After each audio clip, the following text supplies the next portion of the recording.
దేంట్లోంచి తరింపజేస్తారు? ఈ సంసార చక్రంలోంచి, ఈ సంసార సాగరంలోంచి మనం బయటికి వెళ్ళటానికి ఆయన మనల్ని తరింపజేస్తున్నాడు, మనకి సహాయం చేస్తున్నాడు. ఇంకొకటి కూడా ఉంది, ఓంకార స్వరూపుడు అని కూడా అర్థం. అంటే అని ఎలా మనకి ఈ అర్థం ఎలా వస్తుందంటే, మనం ఓంకారం చేస్తే మనకి తప్పనిసరిగా మనం తరింపబడతాము అని అర్థం. ఇక్కడ సవిత, ఈ సవిత అనే పదానికి ఇంతకు ముందు కూడా మనం చెప్పుకున్నాం. సృష్టి చేయడం అంటే ప్రసవించడం అని చెప్పాం కదా. అట్లా అంటే భగవంతుడు సృష్టి చేస్తుంటాడు. సర్వలోకాల్ని ఉద్భవించే శక్తి కలిగినటువంటి వాడు సవిత. ప్రపితామహ, పితామహుడు అంటే మనకు తెలుసు కదా, బ్రహ్మదేవుడు.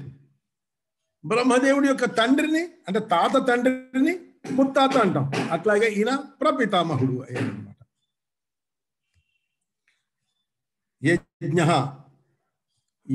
ఈ యజ్ఞ శబ్దం మనకి ఇంతకు ముందు మనం చాలాసార్లు చెప్పుకున్నాం. తనే యజ్ఞం, తనే యజ్ఞం చేయించేది, తనే యజ్ఞంలో ఉన్న భోక్త, తనే యజ్ఞంలో పడేటటువంటి సమిధలు, ఆ హవిస్సులు, ఈ హవిస్సులు పైకి తీసేవాళ్ళు, తీసుకెళ్లేవాడు కూడా తనే, అందజేసేవాడు తనే, ఎవరెవరికైతే అందాలో వాళ్ళందరూ కూడా తనే. ఇట్లాంటివన్నీ మనం చెప్పుకున్నాం. ఇదంతా ఇక్కడ మళ్ళీ చెప్తున్నారు అన్నమాట. ఇది యజ్ఞ, యజ్ఞ స్వరూపుడు. యజ్ఞం అంటేనే దేవతారాధన. అసలు మామూలుగా యజ్ఞం అంటే పని అనే కానీ దేవతారాధన చేసేటటువంటిది క్రతువు. అది అంటే మనం త్యాగపూర్వకమైనటువంటి కర్మ. ఇది చూడండి, మనం దాంట్లో ఇవన్నీ వ్రేలుస్తున్నాం కదా. మనం ఏదైనా ఫలితం కోరుకుంటున్నా కోరుకోకపోయినా మనం మాత్రం మన చేతిలో ఉన్నది మనం త్యాగం చేసేస్తున్నామే. అందుకని పూర్వకమైనటువంటి కర్మ. దీన్ని యజ్ఞ అంటారు. యజ్ఞపతి, యజ్ఞాలకి రక్షకుడు, యజ్ఞ పురుషుడు తనే అయి ఉన్నవాడు. అహం హి సర్వ యజ్ఞానాం భోక్తాచ ప్రభుదేవచ. భగవద్గీతలో చెప్తున్నాడు ఆయన. గీతాచార్యుడే చెప్పాడు, నేనే అన్ని యజ్ఞాలకి భోక్తని మరియు ప్రభువుని కూడా నేనే అని చెప్పాడు ఆయన. యజ్వ అంటే యజ్ఞం జరిపించేవాడు. అంటే మనకి ఇక్కడ లౌకికంగా మనకు యజమాని రూపం. అంటే ఎవరైతే యజ్ఞం చేస్తున్నాడు అంటే యజ్ఞం చేసేవాడు బ్రాహ్మణులు, వాళ్ళు అక్కడ ఉద్గాతలు, భోక్తలు, ఈ హోత్రలు వీళ్ళు కాదు, ఈ యజ్ఞాలని చేయించేవాడు అనమాట. ఇప్పుడు పుత్రకామేష్టి చేస్తుంటే, లేకపోతే అశ్వమేధ యాగం చేస్తుంటే ఈ యజ్వ ఎవరవుతున్నాడు? ఈ యజ్వ దశరథ మహారాజు అవుతాడు. మిగిలిన వాళ్ళందరూ ఈ వశిష్ఠుడు, ఇంకా మిగిలిన వాళ్ళు ఋష్యశృంగుడు, ఇట్లాంటి ఋషులందరూ హోతలు, తర్వాత ఉద్గాతలు, ఇట్లాంటి వాళ్ళు అవుతారనమాట. అధర్వులు వీళ్ళు అనమాట. యజ్వ అంటే మాత్రం యజమాని. యజ్ఞాంగ అంటే యజ్ఞంలోని సమస్తమైనటువంటి అంగాలు తనే అయినటువంటి వాడు. ఇక్కడ ఇంకొకటి ఉంది, యజ్ఞం ద్వారా అందరినీ ఉద్ధరించేది ఆయనే. ఎలా? భూమిని ఉద్ధరించాడు కదా ఆయన. ఉద్ధరించడానికి ఆయన ఏం చేశాడు? వరాహ అవతారంలో ఆయన ఉద్భవించినటువంటి ఆ శ్రీ మహావిష్ణువుని బ్రహ్మాది దేవతలందరూ, లోకాలన్నిటి కూడా ఆయన్ని యజ్ఞవరాహమూర్తి అని పిలిచారు. ఇక్కడ చూడండి ఎలాగ కీర్తించాయంటే ఆయన యొక్క రూపాన్ని. వేదపాదో యూపదంష్ట్ర క్రతుహస్తస్థితి ముఖ. ఒక్కొక్క పదం, వేదాలు పాదాలు, యూపాలు అంటే యూప స్తంభాలు, దంష్ట్రలు, క్రతు హస్తము, చితి ముఖము, అగ్ని జిహ్వ అంటే నాలుక, దర్భ రోమ, ఇట్లా ప్రతిదీ చెప్పుకుంటూ వెళ్ళాడు. మరి అర్థం చేసుకోవడానికి ప్రయత్నం చేయండి. బ్రహ్మ శీర్షము, అలాంటి మహాతపుడు ఆయన. అహో రాత్రే ఈక్షణ అంటే పగలు రాత్రి ఆయన కళ్ళు. దివ్యో వేదాంగ శృతిభూషణ, వేదాలు, దివ్యమైనటువంటి వేదాంగాలు చెవులకి భూషణాలు అంటే చెవులు అనమాట, కర్ణాలు. ఆజ్య నాసహ అంటే నెయ్యి వేస్తున్నామే దాంట్లో యజ్ఞంలో, అది నాసహ అంటే ముక్కు. శృవ తుండ దాంట్లో పోసేది తుండం, నాలిక. ఇది తర్వాత సామఘోష స్వనో మహాన్.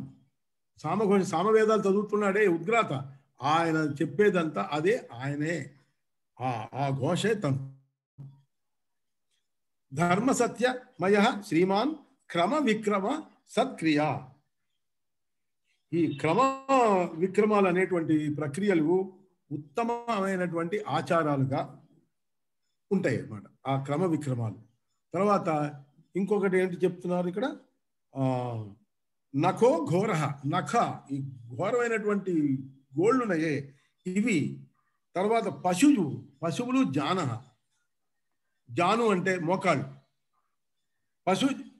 పశువులు దాని యొక్క మోకాళ్ళగా ఉన్నాయన్నమాట. మహాభుజ, మోకాళ్ళు మహా అయినటువంటి భుజాలతో సహా ఉన్నవి. తర్వాత ఈ పశువులు అంటే ఏంటి, యజ్ఞ పశువులు, యజ్ఞానికి ఇచ్చేటటువంటి పశువుల్ని, ఆ పశువుల గురించి మనం మాట్లాడుకుంటున్నాం. ఉద్గ్రాత అంటే ఇక్కడ ఏం చెప్తున్నారు, ఇక్కడ ఉద్గ్రాత అంధ్రో, ఉద్గ్రాత అంధ్రో అంటే రంధ్ర అంటే ఏంటి, ఇక్కడ ప్రేవులు, లోపల ఉన్నటువంటి పేవులు ఉన్నాయి, పేగులు, ఆ ప్రేవులు ఉద్గ్రాత. ఉద్గ్రాత అనే పదం ఏమిటి, అసలు సామవేదం చెప్పినప్పుడు చెప్పేవాడిని ఉద్గ్రాత అంటారు. ఆ ఉద్గ్రాతగా ఈ ప్రేవులు ఉన్నాయన్నమాట. హోమం లింగంగా ఉంది, బీజాలు మరియు ఓషధులు వృషణాలుగా ఉన్నాయి, వాయువు అంతరాత్మగా ఉంది, మంత్రం పిరుదులుగా ఉంది, సోమరసం రక్తంగా ఉంది, యజ్ఞవేది ఆయన యొక్క మూపు. ఇదంతా ఏంటి, యజ్ఞవరాహమూర్తి యొక్క వర్ణన. ఇది గుర్తుపెట్టుకోండి, మనం అక్కడి నుంచి మనం వెళ్ళిపోకూడదు. యజ్ఞవేది ఆయన యొక్క వేదిక, ఆయన యొక్క మూపు. హవిస్సు గంధం, కవ్యాలు అంటే దాంట్లో వేసేటువంటివి ఆయన యొక్క వేగంగా, ప్రాగ్వంశం శరీరంగా, ప్రాక్కాయం దక్షిణలు, ఇవన్నీ హృదయంగా, ఉపాకర్మలు ఓష్టములుగా, ఓష్టములు అంటే పెదిమలు, దంతాలు, ఈ ఉపకర్మలు ఇవన్నీ పెదిమలుగా, దంష్ట్రాలుగా ఇవిగా ఉన్నాయన్నమాట, దంతాలుగా. ప్రవర్గ్యం రోమకూపాలు అలంకారాలుగా. ఇట్లా ఆయన్ని వర్ణించాడు.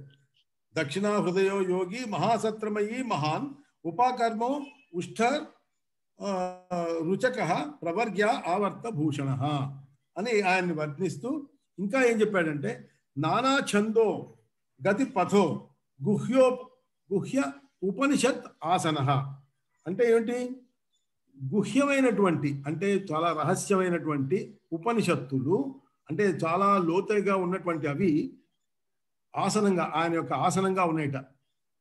ఛాయ అనేటువంటి పత్ని తనకు తోడుగా ఉంది.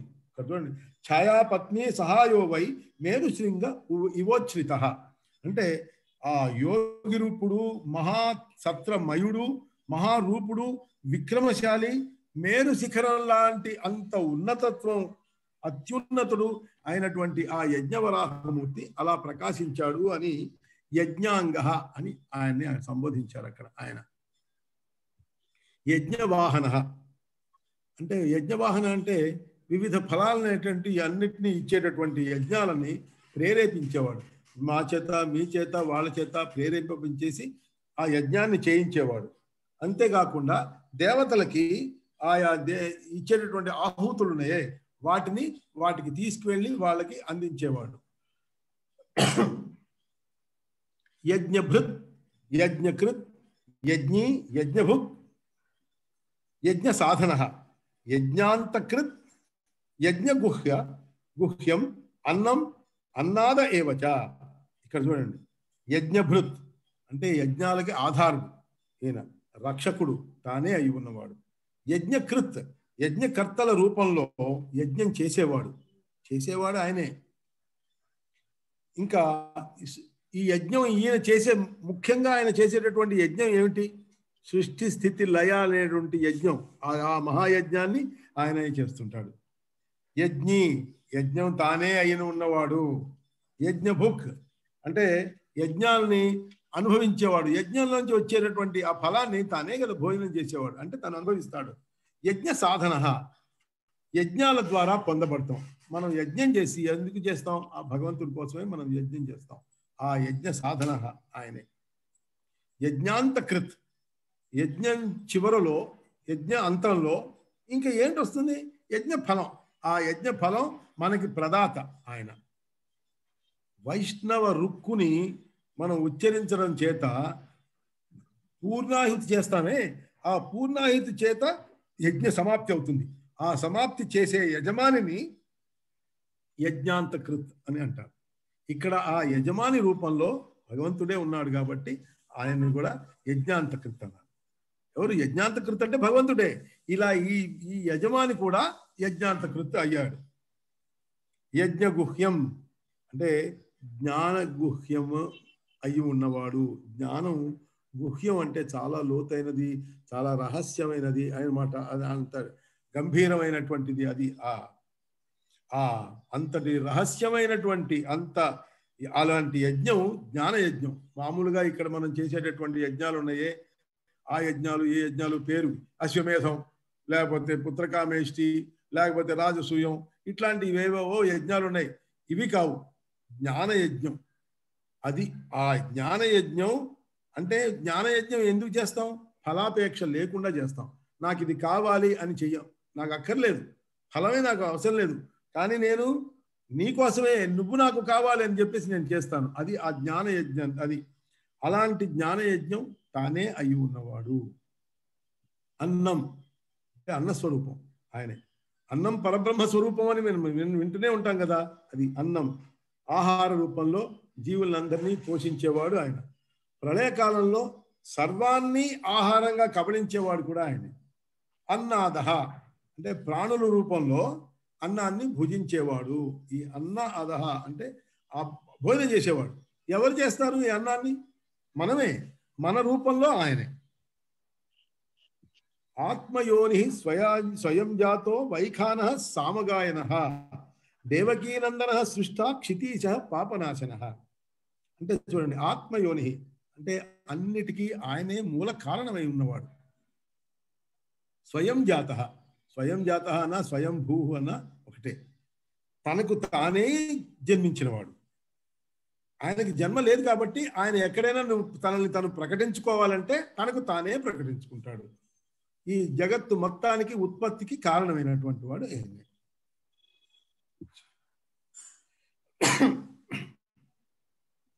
వైఖాన, వైఖాన అంటే కొలచడం, అంటే తవ్వడం, బాగా గుణపం వాటిని తీసుకొని తన తవ్వడం, అతను తవ్వేవాడు అని ఇక్కడ వైఖాన అంటే. ఎందుకని ఆయన వైఖాన అయ్యాడంటే వరాహ అవతారంలో ఈ భూమిని మిక్కిలిగా కిందికి వెళ్ళిపోయాడు. ఆ తవ్వి తవ్వి తవ్వి తవ్వి పాతాళంలో ఉన్నటువంటి హిరణ్యాక్షుణ్ణి పట్టుకొచ్చాడు పైకి. పట్టుకొచ్చి వాడిని వధించి ఆ భూమిని మొత్తం మళ్ళీ పైకి తీసుకొచ్చాడు. అందువల్ల ఆయన వైఖానుడు అయ్యాడు.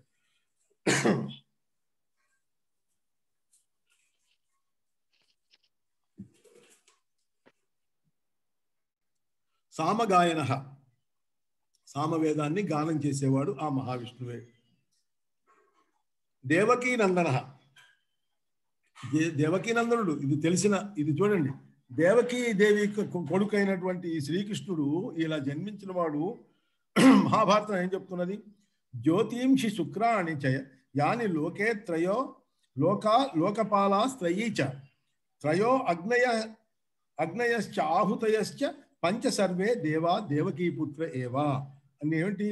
ఆకాశంలో జ్యోతింషి శుక్రాణి నక్షత్రగ్రహాదిగా ప్రకాశించేవన్నీ కూడా యాని లోకే, ఈ ముల్లోకాలు, ఇవన్నీ కూడా త్రయో లోకే త్రయో, ఈ మూడు లోకాలు, వాటిని కాపాడే దేవతలు, ఆ మూడు వేదాలు, ఇంకా లోకపాల స్త్రయీచ వాడిని కాపాడే వాళ్ళు, త్రయో అగ్నయ మూడు అగ్నులు, తర్వాత త్రయో అగ్నయశ్చ ఆహుతయశ్చ పంచ, ఐదు ఆహుతులుంట, ఐదు ఆహుతులు, ఇవన్నీ కాకుండా సర్వ దేవతలు కూడా, ఇవన్నీ కూడా ఆ దేవకీ పుత్రుడైనటువంటి ఆ శ్రీకృష్ణ భగవానుడే అని మహాభారతం స్పష్టీకరించింది. అది సృష్ట అంటే సర్వ జగత్తుని సృష్టించేవాడు. క్షితీశ ఈ భూమికి ప్రభువు. ఈ భూమికి ఆయన ఎప్పుడు ప్రభువు. ఎప్పుడు ఈ భూమిని పరిపాలించాడు? ఆయన రామావతారంలో పరిపాలించాడు. మొత్తం ఆయనే కదా, సర్వం మొత్తం నేనే. ఆయన పరిపాలించాడు. అయోధ్య నగరం అవతల నుంచి మొత్తం మిగిలిన దేశాలన్నీ కూడా ఆయన యొక్క రాజ్యాని కిందనే వచ్చినాయి. మిగిలినవన్నీ సామంత రాజ్యాలు అయినాయి. పాపనాశన అంటే పాపాలన్నిటినీ నశింపజేసేవాడు. భగవంతుడు తనని కీర్తించేటటువంటి, తనని పూజించేటటువంటి, తనని ధ్యానించేటటువంటి, తనని స్మరించేటటువంటి భక్తుల యొక్క పాపాలను అన్నింటినీ కూడా ఆయన నశింపజేస్తాడు. దీనికి ఎంత గొప్పగా చెప్పారంటే, ఇది పక్షోపవాసాద్వత్ పాపం పురుషస్య ప్రణశ్యతి. అంటే ఏమిటి? ఒక పక్షం అంటే 15 రోజులు కనుక ఉపవాసం, ఉపవాసం చేస్తే త్వత్ పాపం, ఆ పాపం పురుషస్య మనకి ఉన్నది ప్రణశ్యతి నశించిపోతుంది. ప్రాణాయామ శతైనేవ తత్ పాపం నశ్యతే నృణాం. ఇక్కడ ఈ ఉపవాసం గురించి చెప్పారు కదా, ఇది 15 రోజులు చేస్తే ఈ పాపం అంతా పోతుంది. కానీ ప్రాణాయామం 100 సార్లు కనుక చేస్తే, ప్రాణాయామం చేస్తే తత్పాతం నశ్యతే నృణాం. దీనికే సరిపోతుందిట. మనం 15 రోజులు ఉపవాసం చేయక్కర్లేదు, ప్రాణాయామం 100 సార్లు చేస్తే సరిపోతుంది. ఇక్కడ చూడండి, ప్రాణాయామ సహస్రేణ యత్ పాపం నశ్యతే నృణాం. అంటే ఇదే ప్రాణాయామం 100 సార్లు చేస్తే పాపం నశిస్తుంది కదా. ఇదే విధంగా 1000 సార్లు చేసామనుకో, 1000 సార్లు చేస్తే ఎంత పాపం నశిస్తుందో అంత పాపం హరిధ్యానం ఒక్కటి చేస్తే సరిపోతుంది. ఆ జగదేక వీరుడైనటువంటి ఆ పరమేశ్వరుడిని, ఆ శ్రీహరిని మనం ధ్యానిస్తే ఎంత పాపం మనకి నశించిపోతుందంటే, ప్రాణాయామం 1000 సార్లు చేస్తే ఎంత పాపం నశిస్తుందో అంత పాపం నశించిపోతుంది. అది చెప్తున్నాడు ఆయన. పాపనాశన అంటే అది. ప్రాణాయామ సహస్రేణ యత్ పాపం నశ్యతే నృణాం క్షణమాత్రేణ తత్ పాపం హరే ధ్యానాత్ నశ్యతి. అంటే ఆ ఒక్క క్షణం కనుక మొత్తం మన ధ్యానం దాని మీద, ఆయన మీద పెట్టి ధ్యానం చేస్తే సరిపోతుంది. అది మనకి ఇంకా చివరికి వచ్చాం. ఇంకొక 2 ఒకసారి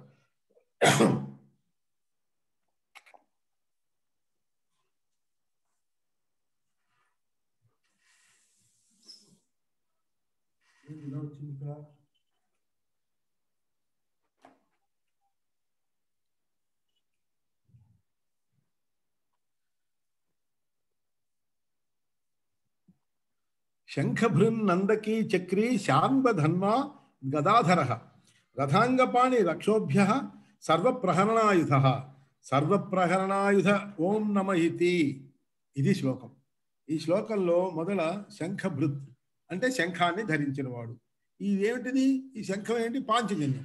ఈ పాంచజన్య శంఖం తామసికమైనటువంటి అహంకార రూపమైనటువంటి పంచభూతాలని యొక్క ఉత్పత్తి స్థానమైనటువంటి ఈ శంఖం ఉంటే శబ్దం వస్తుంది కదా, ఆ పాంచజన్యమైనటువంటి శంఖాన్ని ధరించిన వాడు ఈయన శంఖభృత్.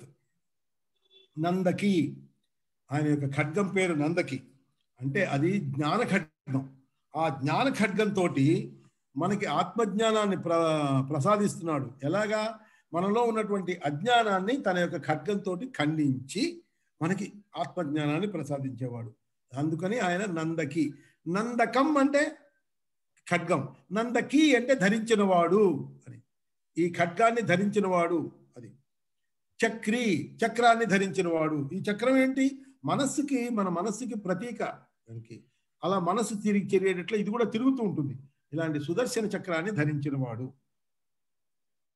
శార్ంగధన్వ, ఈయన యొక్క ధనుస్సు పేరు శార్ంగము. ఈ ధనుస్సు, దీని యొక్క ఇదేంటంటే ఇంద్రియాలు. ఇందాక మనం చెప్పుకున్నాం కదా, అది అహంకారం, తామసికమైనటువంటి అహంకార రూపమైనదేమో శంఖం. ఇది ధనుస్సు ఏమో రాజసికమైనటువంటి ఇది అహంకారాన్ని. ఈ అహంకారాన్ని కూడా ఇది రాజసం ఉండేటటువంటిది. అది ఇంద్రియాల ద్వారా వస్తుంది. దానివల్ల వచ్చింది ఆ అహంకారంలోంచే మన యొక్క ఇంద్రియాలు కూడా పుడుతుంటాయి. ఆ ధనస్సుని కలిగినటువంటి వాడు. గదాధర, ఈ గద మాత్రం బుద్ధికి ప్రతీక. గదాధర, కౌమోదికి అయినటువంటి ఈ గదని ఈయన ధరించాడు.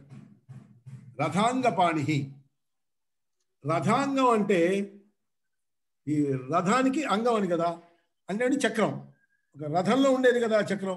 ఆ చక్రాన్ని ధరించిన వాడనే వస్తున్నది. అంటే సుదర్శన చక్రం అని, ఇక్కడ మళ్ళీ రథాంగం అని. కానీ నిజానికి రథాంగపాణి అనేటువంటి ఈ శబ్దంలో మనకి ఎంతో అద్భుతమైనటువంటి మీనింగ్ ఉంది, అర్థం ఏంటంటే ఇది ఆ చక్రమే కాదు, రథ అంగాలు ఎన్నో ఉన్నాయి రథంలో, ఆ అన్నిటినీ ఆయన ధరించాడు. రథంలో ఉన్నటువంటి అంటే ఈ రథం మన యొక్క శరీరానికి చిహ్నం. ఈ శరీరంలో మనకు ఉన్నటువంటి ఈ పార్ట్స్ ఉన్నాయే, ఈ అవయవాలు, ఇవన్నీ కూడా రథంలో ఉన్నటువంటి అవయవాలు లాంటివే అవి. వీటన్నిటిని కూడా ఆయన ధరించాడు అని రథాంగపాణి అని అక్కడ చెప్తారు. కాకపోతే మామూలుగా రథాంగపాణి అనగానే చక్రధారి అనే మనం అర్థం చెప్పుకుంటాం. అక్షోభ్య అంటే క్షోభించినటువంటి మనస్తత్వం కలిగినటువంటి వాడు. ఈ పదం మనం ముందు కూడా చెప్పుకున్నాం, అది కలత చెందదు. సర్వప్రహరణాయుధ అంటే అనేకమైనటువంటి ఆయుధాలని ధరించిన వాడు. అంటే ఇప్పుడు మనం 4 చెప్పుకున్నాం కదా, శంఖము, చక్రము, నందకి, ఇవన్నీ చెప్పుకున్నాం కదా, గద, ధనుస్సు, ఇవేనా? మరి అనేక ప్రహరణాయుధాలు అంటే ఆయుధం అంటే ప్రహరణించేది, ఆ ప్రహరణాయుధాలు ఉన్నాయంటే ఏమిటి? ఆయన సత్య సంకల్పుడు. ఏష సర్వేశ్వర, ఇది ఉపనిషత్తులో ఈయన గురించి చెప్పారు. ఏష సర్వేశ్వర, ఆయన అందరికీ ప్రభువు, అందరికీ ప్రభు అయినటువంటి వాడు. అన్ని ఆయుధాలని ధరించాడు ఆయన. ఇది ఓంకారశ్చ ఇక్కడ అంటే అన్ని ఆయుధాలు అనేది ఎన్ని ఉన్నాయో అవన్నీ కూడా ఆయన ధరించాడు, ఆయన తన యొక్క రూపంలో. ఇక్కడ ఇంకొకటి ఉంది చూడండి, ఇది చాలా ఇది సర్వప్రహరణాయుధ అని చెప్పి మళ్ళీ సర్వప్రహరణాయుధ ఓం నమః ఇతి అని మళ్ళీ చెప్పారు. ఇది ఏంటంటే మళ్ళీ ఇది పునరుక్తి కింద కాదు, ఇది 2 సార్లు ఎందుకు వాడారంటే ఇది రెండోసారి అయిపోయినది, సమాప్తమైంది అని చెప్పడం కోసం అదే పదం రెండోసారి వెంటనే వాడబడింది అన్నమాట. ఇంతేకాకుండా ఓం అని వాడారు, ఓం నమ ఇతి అన్నాం. ఓం అనగానే ఇది చాలా పవిత్రమైనది అని అర్థం అని తెలుస్తున్నది మనకి. ఓంకారశ్చ అథ శబ్దశ్చ ద్వావయతౌ బ్రహ్మణ పురా కంఠం భిత్వా వినిర్యాతౌ తస్మాన్ అంగలికా ఉభౌ. ఓంకారం అథ అనే 2 శబ్దాలు కూడా అతి ప్రాచీన కాలంలోనే బ్రహ్మదేవుడి యొక్క నోట్లోంచి ఉద్భవించినవి అవి. ఈ 2 అంగలికా ఉభౌ, ఆ రెండిట్లో ఆయన యొక్క బ్రహ్మదేవుడి యొక్క నోట్లోంచి వచ్చేసినాయి. ఓం అనేది అథ అనేది పదం. అందువలనే ఈ 2 మిక్కిలి శుభాన్ని చూపిస్తాయి. ఇవి చివరిగా ఏమన్నాడు ఆయన? నమః అంటే పరమాత్మ ఎదురుగుండా మనం ఏం చెప్తాం? ఆయన దగ్గరికి వెళ్ళి 2 చేతులు జోడించి నమః అంటాం. అదే ఆ నమః, అది చివరిలో నమః అనే పదం ఇక్కడ ఈ మంత్రంలో చేర్చడానికి కారణం అదే. ఓం నమ శివాయ అని ఇక్కడ ముందు శివాయలో ముందు నమః వచ్చిందా? అట్లాగే ఓం నమో నారాయణాయ నమః ఉందా? ఓం నారాయణాయ నమః. ఈ నమః అనేటువంటిది ఆయన నమస్కరించడం కోసం మనం మాటిమాటికి అంటాం ఈ నమో శబ్దాన్ని. మనం అది పలికే పూజ చేస్తాం. మనం ప్రతి పదాన్ని మనం చెప్పేటప్పుడు నమో ఇంద్రాయ, నమో వరుణాయ, నమో అగ్న్యాయ అంటున్నాం కదా, ప్రతిదానికి నమో అది అన్నమాట. ఇంకా చూడండి, హరి యొక్క మహత్యాన్ని తెలిపేటట్టు కొన్ని 4-5 శ్లోకాలు ఉన్నాయి, అవి నేను చదువుతాను, వినండి. ధన్యం తదేవ లగ్నం తన్నక్షత్రం తదేవ పుణ్యమహ కరణస్య చ సా సిద్ధి యత్ర హరి ప్రాజ్ఞ నమస్క్రియతే. ఏ క్రియాచరణలో హరి మొదటగా నమస్కరింపబడతాడో ఆ క్రియని ఆరంభించిన సమయంలో ఉండేటటువంటి లగ్నమే శుభలగ్నం. ఎప్పుడైతే మనం ఆయన్ని పూజించడానికి మనం మొదలు పెడుతున్నామే ఎప్పుడు అదే శుభలగ్నం, ఆ లగ్నమే శుభలగ్నం, ఆ నక్షత్రం ఆ తిథి శుభం అయిపోతాయి. ఆటోమేటిక్గా అవి పుణ్యప్రదాలు అయిపోతాయి. మనం ఏదో మంచి తిథిగా కూర్చుని ఇవాళ నుంచి నేను శ్రీరాముడిని నేను పూజిస్తాను అనుకోవడం వెరితనం. ఇవాళ సాయంకాలం నుంచి నేను చేస్తాను, లేకపోతే రేపు మంచి రోజు రేపటి నుంచి నేను మా విష్ణు పూజ నేను మొదలు పెడతాను, ఇది చాలా వెరితనం. ఎప్పుడు చేస్తే అదే పుణ్యతిథి అయిపోతున్నది, అదే పుణ్య లగ్నం అయిపోతున్నది అని చెప్తున్నారు. చూడండి, ఇందులో ప్రాక్ అంటే ముందుగా అనే పదం ఆ క్రియాచరణానికి అవధి, అదే తుది, అదే లాస్ట్. అందుకని ప్రాక్ అనేది ఇందువలనే క్రియ అంతంలో అంటే పని చేసిన ఆ క్రియలో దాని యొక్క చివరిలో నమస్కారం చేయడం భక్తులకి మన అందరికీ ఆచరణలో ఉన్నది. మనకి పెద్దవాళ్ళు మనకి ఇవి చెప్పారు, మనకి ఇలా చేయండి అని. నమస్కారం వలన కలిగేటటువంటి ఫలం ఏమిటో మనం చెప్పుకున్నాం కదా. ఏకోపి కృష్ణస్య కృత ప్రణామో దశాశ్వమేధ అవబృద్ధేన తుల్య. అంటే కృష్ణుని విషయమై చేయబడినటువంటి ఒక్క నమస్కారమైనా, ఏకోపి ఒక్కటైనా సరే, కృత ప్రణామో నమస్కారం 10 అశ్వమేధాల, చూడండి, దశాశ్వమేధ 10 అశ్వమేధ యాగాలను సమగ్రంగా ఆచరించి వాటికి సంబంధించినటువంటి క్రియలన్నిటి కూడా మనం పూర్తిగా ఆచరించి అవన్నీ పూర్తి చేస్తే ఎంత మనకి ఫలం వస్తుందో అంత ఫలం వస్తుందట. ఎప్పుడు?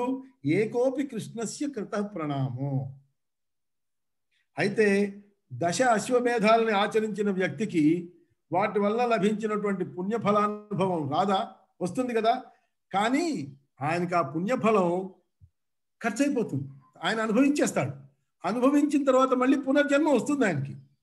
కానీ కృష్ణుని గనక ఉద్దేశించి మనం గనక నమస్కరిస్తే, మనం పూర్తిగా నమస్కరిస్తే మళ్ళీ మనకి పునర్జన్మ రావాల్సిన అవసరం లేదు.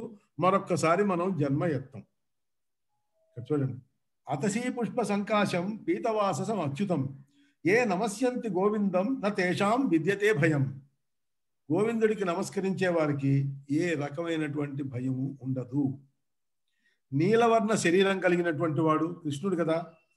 పీతాంబరధారి, పట్టు వస్త్రాలు కలిగినటువంటి ధరించిన వాడు, అచ్యుతుడు, ఏమాత్రం చ్యుతి అనేటువంటిది లేనివాడు. అట్లాంటి అయినటువంటి గోవిందుడికి ఎవరు నమస్కరిస్తారో వాళ్ళకి ఎప్పటికీ భయం ఉండదు. ఇది మహాభారతం, ఇది కూడా స్పష్టంగా చెప్తున్నది. లోకత్రయాధిపతి ప్రతిమ ప్రభావం ఈషత్ ప్రణమ్య శిరసా ప్రభవిష్ణుమీశ జన్మాంతర ప్రళయ కల్ప సహస్రజాత మా ఆశు ప్రశాంతి ఉపయాతి నరస్య రూపం పాపం.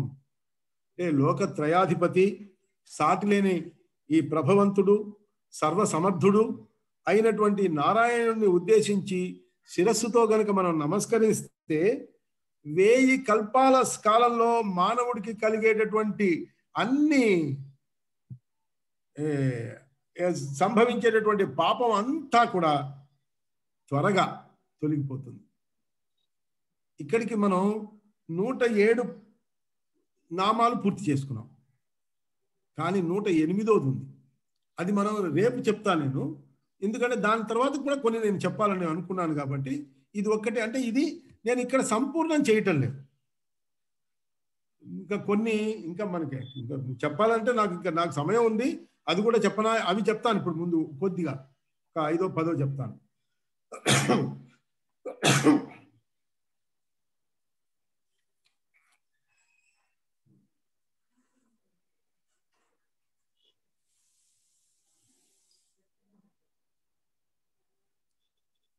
ఒక 10 నిమిషాలు చెప్తాను.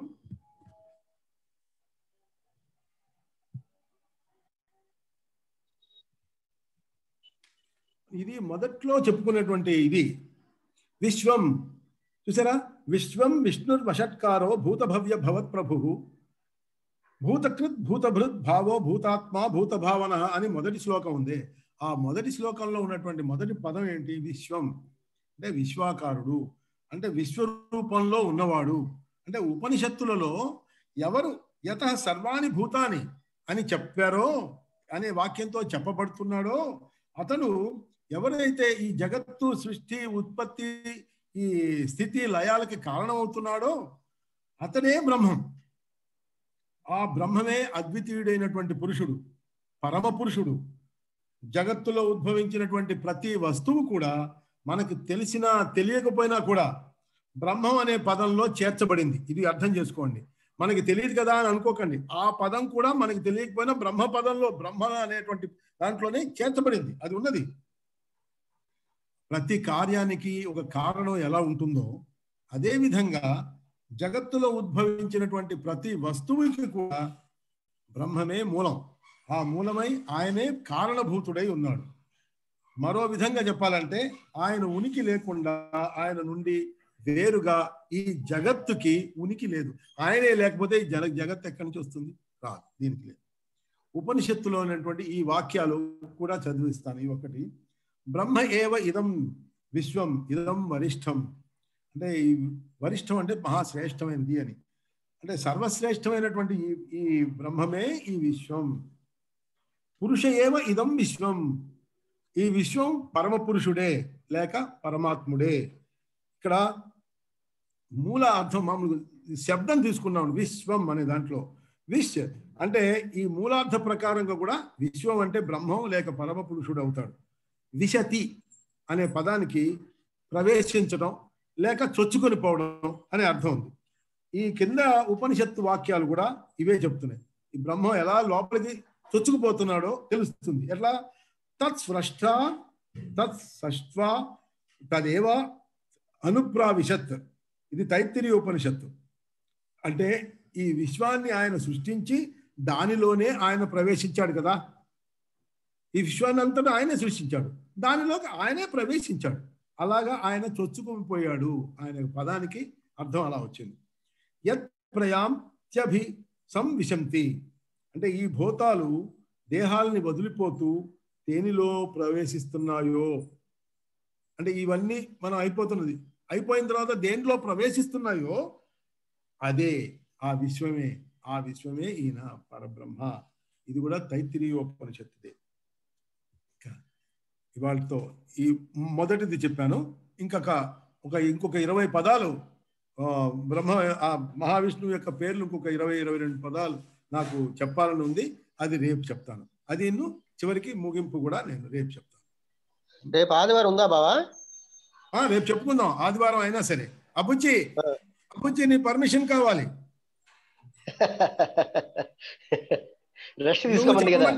చెప్తాను. విష్ణు సహస్రనామం కదా, దీన్ని ఇలా ఆపాలని మధ్యలో బ్రేక్ ఇవ్వాలని లేదు, అందుకని. అవునండి, అట్లా సరిగ్గా రేపు చెప్తాను. రేపటి సంగతి తర్వాత ఎల్లుండి సంగతి ఎల్లుండి చూసుకుందాం.